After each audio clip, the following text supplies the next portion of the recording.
एका घरामध्ये एकदा नवरा बायको ठरवतात, कोणीही आलं तरी आपल्याला दरवाजा उघडायचा नाही आणि काहीही झालं तरी दरवाजा उघडायचा नाही. असं ठरवल्याच्या नंतर त्यांच्या घरी थोड्या वेळानंतर मुलाचे आईवडील येतात.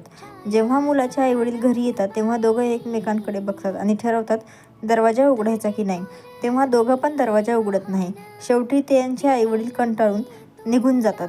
तसंच झाल्याच्या नंतर थोड्या वेळाच्या नंतर लगेच मुलीचे आईवडील त्यांच्या घरी येतात. जेव्हा मुलीचे आईवडील त्यांच्या घरी येतात तेव्हा ते एकमेकांकडे बघतात आणि त्यांना त्यांचे शब्द आठवतात की दरवाजा उघडायचा नाही.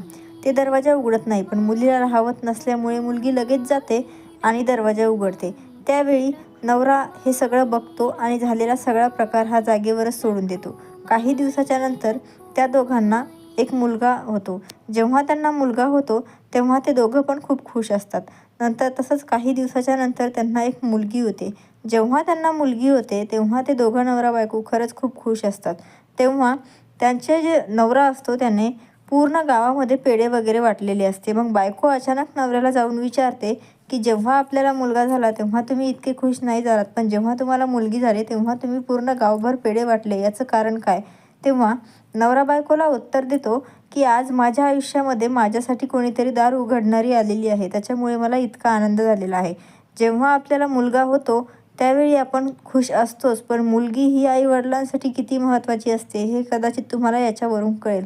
आणि खरंच मुली इतकं प्रेम कोणताही मुलगा कोणत्याही आई-वडिलांवरती करू शकत नाही. कारण म्हणतात ना, प्रत्येक वडिलांचं पहिलं प्रेम ही त्याची मुलगीच असते. त्याच पद्धतीने प्रत्येक मुलीचं पहिलं प्रेम हे तिचे वडीलच असतात.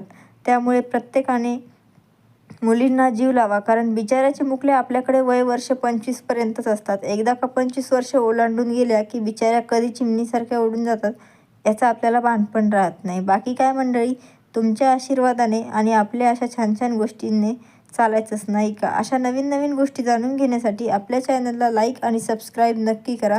धन्यवाद सर्वांचे.